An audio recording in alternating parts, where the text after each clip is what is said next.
Hi guys, welcome back to Merzinski Family Homestead. So we have a guest here on the homestead, and we're fixing to have an extra guest here on the homestead. So our friend Dee come down to spend the week with us, and I hope that he's been enjoying his stay.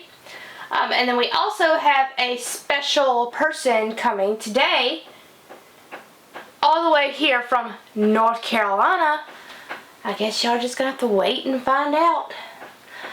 So we're fixing to get this day started.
So did Stephen ever ask you what would be the best kind of pigs to get out here?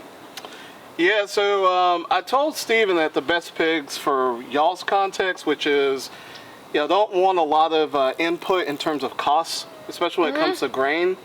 And y'all aren't really in a super big rush to have a whole lot of meat. And then you're wanting to utilize pigs for forestry. Yeah. So I recommended more smaller breeds, like American Guinea Hogs, Kunis, and Ossabaw Island Hogs. The reason why is because they don't need more than 2 pounds of feed a day. Yeah. You can even supplement with like grocery waste, day-old produce, bread, stuff like that, and that will actually be a relatively okay diet for them to eat off of. Yeah. So that's of no expense to you other than going to the grocery store to pick that stuff up. And then they are going to be able to mulch through a lot of your forested area, so you're not going to have to worry about. So like when we walked through there, you've seen a lot of stuff that the pigs would eat. Yeah, well, pigs will eat a little bit. Yeah. Mostly they're just going to disturb and destroy. And so stuff that's above their nose, they're not going to touch that because they literally can't reach it. Whereas a goat would probably be more preferred for that. However, because you have so much dense pine forest, Yeah. you get a lot of leaf litter, which doesn't allow for there to be a lot of grass or other vegetation growth on the ground. Having pigs there will help disturb the soil where you're starting to get ferns and other low light vegetation that now your chickens can eat off of. So now that'll be additional chicken feed for y'all. Okay.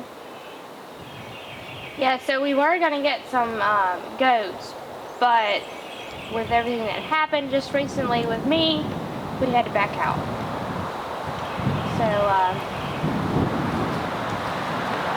pigs will be our next thing. Pigs will be easier to keep in your fence. Goats are going to be more difficult. Yeah, So- goats need like a permanent fence at best. You could do electric netting, and that will kind of help, but a lot of goats are smart enough to know that they could just literally lay on it and roll over and roll out. So you will get stuff like that happening. Okay. So the pigs, we would be able to use the electric fence, the movable fence. We just need to clear out that path for the fence so it don't ground out. Yeah, I'd almost recommend netting versus like single strand, just because if it hits the net, that's fine. The whole structure's not compromised usually if a small branch, versus if a branch hit a like a polywire might either snap or completely ground out the entire thing, and then the pigs can literally walk over.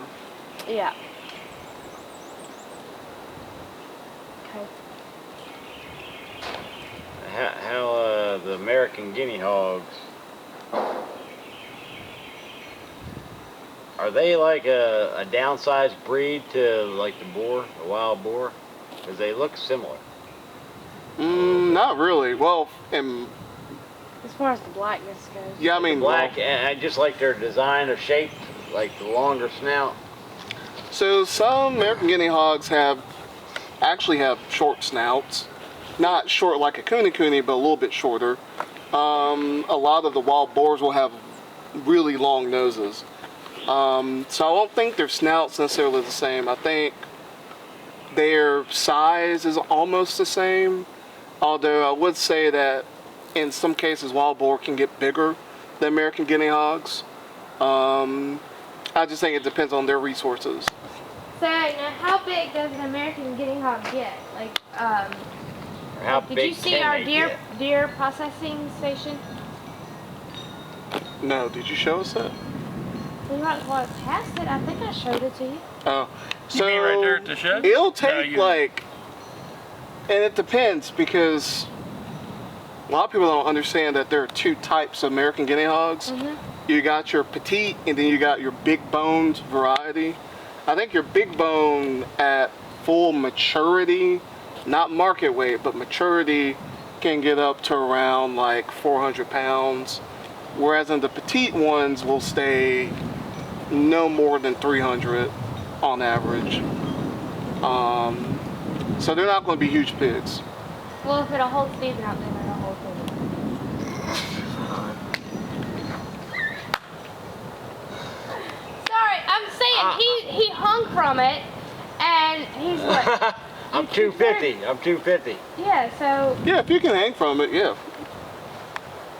I'm just trying to make sure I ain't got no more work to do. Well, you want to hang on it with me and see if we can make it I don't want to make the 350? shed fall.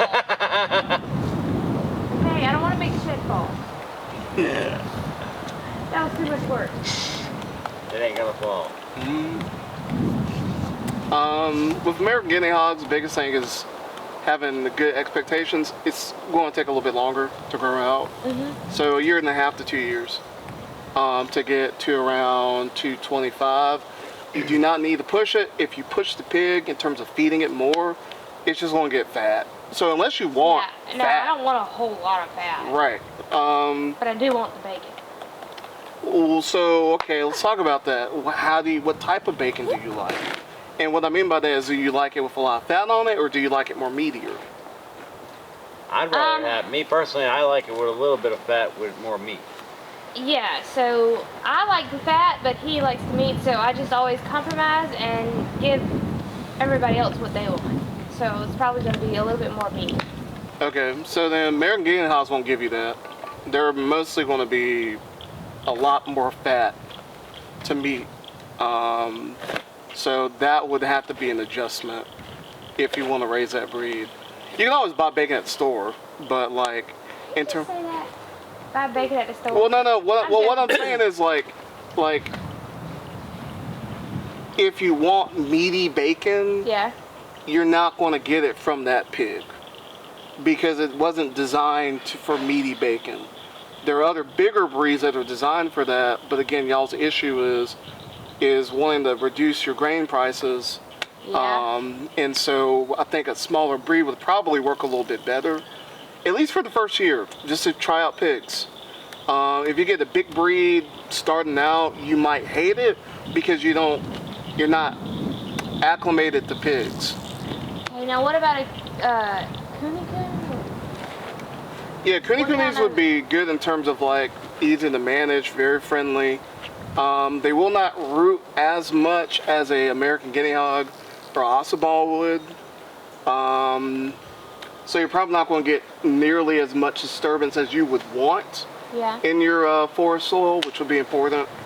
And then it takes them a solid 2 years to get to around 225 pounds. And also their bacon's not fat, not meaty. it's more fatty. So if you want really meaty pigs with meaty bacon, you're gonna have to get a bigger breed. We just need to show them the bacon we got in the house, and he can tell us what kind of pig it come from. I don't know if I can tell what kind of pig, like breed-wise. Well, you might be able to guess. Okay. I ain't saying You cooking bacon tonight? No. We got bacon. No, but man, is this some good bacon? No. It came from Pennsylvania. We're having, Oh, you brought it. Yeah, the bacon. Oh, we're okay. having pulled pork sandwiches. Cool. I'm I figured excited. that would be the easiest thing because I didn't want to stand in front of a hot grill. I don't blame you. Breed for lots of predators? Like to attack predators? Like that'll keep the predators away. Like I got bears, I have fishers, I have bobcats, coyotes, eagles, hawks. So really it's pigs that are mostly breeding stock because they're big enough to fight off predators. And usually it'd be breeding stock that has good maternal and paternal instincts. So what I mean by that is it's going to be the sow that will bite your hand if you try to take her piglets. That same sow will be able to defend herself against a coyote. Okay. And if there are multiple sows, like I have friends who, like one farmer, Farmer Trina out in Idaho, she raises like mixed variety of pigs. And like if a coyote gets in the pig pen area with the breeders, she'll hear the coyote and she'll hear the pigs chase the coyote. And if they get a hold of the coyote, they're going to eat the coyote. And so she'll literally hear the coyote screaming for its life. Screaming stops. Listen a couple more seconds, you start hearing bone crack. Yeah. So they'll eat the whole animal. Okay. They'll eat the whole animal clean. Oh. But like that takes, again, you need sows that are aggressive and are willing, have really strong maternal instincts. The bad side of that is if you're doing that, you got to be very mindful not to get yourself killed if you're dealing with her piglets. So yeah. Okay. So bigger breeds, not small breeds, bigger breeds like any breed other than, well,